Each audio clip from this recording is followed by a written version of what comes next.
मंच पर बैठे हुए सभी नेतागण, यहाँ पर पधारे हुए हमारे मीडिया के दोस्तों, सारे नाम लेने की वजह से यही बेहतर होगा कि जो कोई स्टेज पे बैठे हैं सभी को मैं नमस्ते करते हुए अपना 4 शब्द आपके सामने रखूंगा। आज की ये जो बैठक हुई ये बहुत ही ठीक ढंग से सभी पार्टियों ने मिलके चलाया। इसका उद्देश्य क्या था ये तो उद्धव ठाकरे जी ने कहा है और हम इसकी कोशिश बहुत दिन से कर रहे हैं। जब मैं बेंगलोर में था उस वक्त भी जो वहाँ पर मीटिंग हो गई थी, इससे पहले पटना में हो गई थी, उसके पहले तैयारी के लिए हमने मेरे घर पर भी राहुल साहब और नीतीश साहब, तेजस्वी और हमारे पवार साहब सभी मिलके एक बार बात किए। उसका एक ढांचा बना। उसके बाद जो नीतीश साहब के पटना में पहला मीटिंग हुआ, उस मीटिंग में एक एजेंडा तय करने की बात हो गई और उसके बाद में बेंगलुरु का हुआ। अब यहाँ पर मुंबई में आज सभी लोग मिलके अपनी बात को रखे और खास करके सभी को एक ही, सबका उद्देश्य एक ही है कि महंगाई को कैसा कम करें, इसके लिए कैसा लड़े, अनएम्प्लॉयमेंट के लिए कैसा हम लड़े। और इतने प्राइसेस जो बढ़ रहे पेट्रोल और डीजल के, और खास करके मोदी जी हमेशा 100 रुपए बढ़ाते हैं, 2 रुपए कम करते हैं।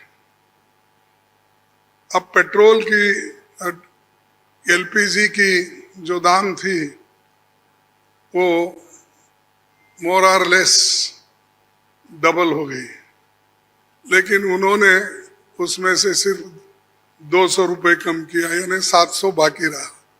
यानी पहला जो 55 रुपए में एक सिलेंडर मिलता था उसको उन्होंने अभी भी 70 रुपए में ही 70-75 में रखा, यानी कोई कम नहीं हुआ।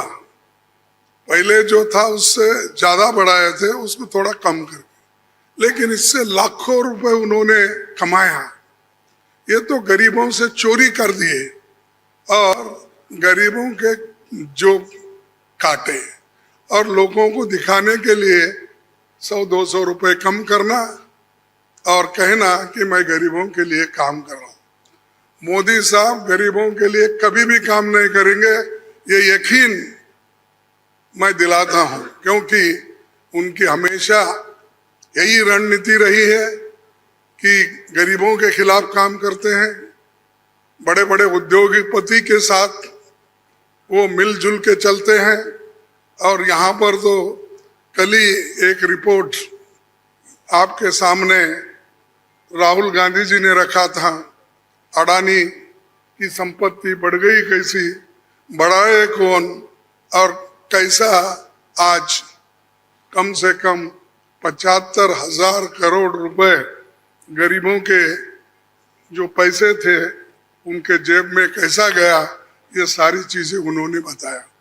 तो ये जो है, इसके खिलाफ लड़ने के लिए जो बड़े बड़े सरमाएदार है और उनको जो पैसा जा रहा है हमारा गरीब का, तो उसको रोकने के लिए इंडिया जीतना जरूरी है। और इंडिया जीतने के लिए ही इस मंच पे सभी लोग बैठे हैं। तो इसीलिए हम एक जो तय किए हैं, जो रेजोल्यूशन भी हम आप देखे हैं, और उसी ढंग से उस रेजोल्यूशन पे काम करेंगे। हर जगह मीटिंग करेंगे, हर स्टेट कैपिटल में हम जाएंगे और जो ये मुद्दे हैं, इन्फ्लेशन का हो, अनएम्प्लॉयमेंट का हो, हर चीज की जो बढ़त हो रही उसका हो, और ऑटोनोमस बॉडीज को सत्यानाश कर रहे हैं, और चाहे ईडी, सीबीआई, विजिलेंस, हर एक ऑटोनोमस बॉडी का मिसयूज कर रहे हैं। ऐसा कभी नहीं हुआ। मैं भी मोर और लेस शरद पवार जी साहब के बाद मेरा नंबर लगता है। मैं भी 55 साल से पॉलिटिक्स में हूँ और 52 साल से एमएलए, एमपी, राज्यसभा का मेंबर हूँ। मैं ऐसा नहीं देखा, कोई ऐसा चीफ मिनिस्टर किया नहीं ऐसा। लेकिन आज मोदी सडनली और एक बात की कि बिजनेस एडवाइजरी कमेटी को नहीं पूछे, अपोजिशन लीडर को भी नहीं बुलाए, किसी को बुलाए बगैर वो पार्लियामेंट का डेट देकर स्पेशल सेशन बुला रहे हैं। अरे स्पेशल सेशन, मणिपुर जल रहा था तो आपने नहीं बुलाया, कोविड के वक्त नहीं बुलाया, जब आप चाइना अपनी जमीन हड़प कर ले रही है, कब्जा कर लिए, उसके लिए नहीं बुलाया। लोग तंग और तबाह इसमें ये हमारा नोटबंदी के वक्त परेशान थे, माइग्रेंट वर्कर परेशान, उस वक्त नहीं बुलाया। जब जब मुल्क अपने मुश्किल में रहता उस वक्त उन्होंने कभी नहीं बुलाया। अब क्यों बुलाए मुझे मालूम नहीं, आज का एजेंडा क्या है उनका मालूम नहीं।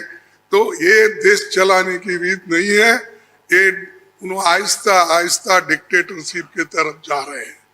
और ये ध्यान में रखना चाहिए कि कभी वो मीडिया उनके साथ है, वो एक उनके दिमाग में है, प्रेस मीडिया हो, टीवी हो, ये सारी चीजें मेरे पास है, ये उनका कहना है। और हमको कभी कभी ऐसा दिखता भी है, माफ करो क्योंकि मैं ऐसा बोल रहा हूँ समझ के, आप गुस्से में आके हमारे खिलाफ मत लिखो। तो जो कुछ है वस्तु स्थिति, आपको भी मुंह को ताला लगाया, हाथ बंद दिए आपके भी लिखने के, ये सारी चीजें कर रहे हैं और आहिस्ता आहिस्ता डिक्टेटर के तरफ वो जा रहे हैं। तो हम इसके खिलाफ लड़ने के लिए, उनके विचारधारा के खिलाफ लड़ने के लिए, उनके जो कुछ भी ये करप्शन, बड़े करप्शन, उनके जो इंस्टीट्यूशनल करप्शन होते हैं, ऐसा छोटा मोटा करप्शन वो नहीं करते, लोगों को नहीं दिखना वो पूरा। लेकिन सीएजी रिपोर्ट में दिखाया है कितने करोड़ घपले हो गए हैं।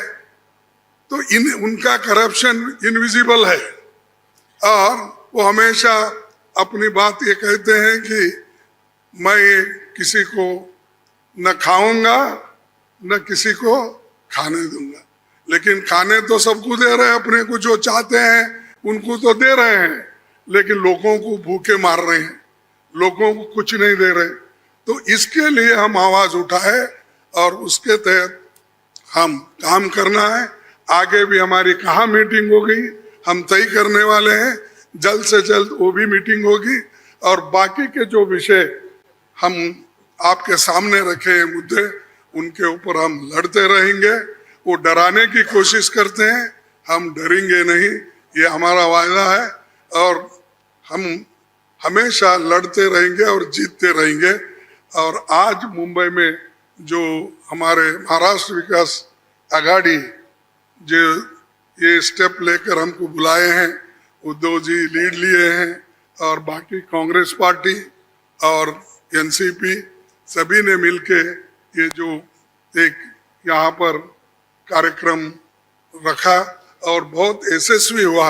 इसलिए मैं उन महाराष्ट्र विकास आघाड़ी के सभी नेताओं को धन्यवाद देता हूँ और आप सभी को भी मैं धन्यवाद देता हूँ, क्योंकि आगे की और भी मीटिंग्स है, वो डेट टाइम सभी बताएंगे और कहाँ कहाँ मीटिंग हमारी होगी बहुत से 5-6 जगह पब्लिक मीटिंग होगी, वो भी हम आपको बताएंगे और काम करते रहेंगे और मजबूती के साथ काम करते रहेंगे। इसको ढीला करने की कोशिश मोदी जी कितना भी कोशिश करे, हम वो डरने वाले नहीं है। इसीलिए मैं इतना ही कहूँगा कि उन्होंने तो हमेशा मोदी जी झूठ बोलते ही रहते हैं, लेकिन लोग उनको सच समझते हैं। लेकिन अभी भी मराठी में एक कहावत है, खोटा बोला पण रेटून बोला, तो ऐसा उनका है। इसीलिए सब झूठ बोलते जाते हैं, लोगों में भ्रम डालते हैं, तो वो सबको हमको एक्सपोज करना है, हम करते रहेंगे। धन्यवाद।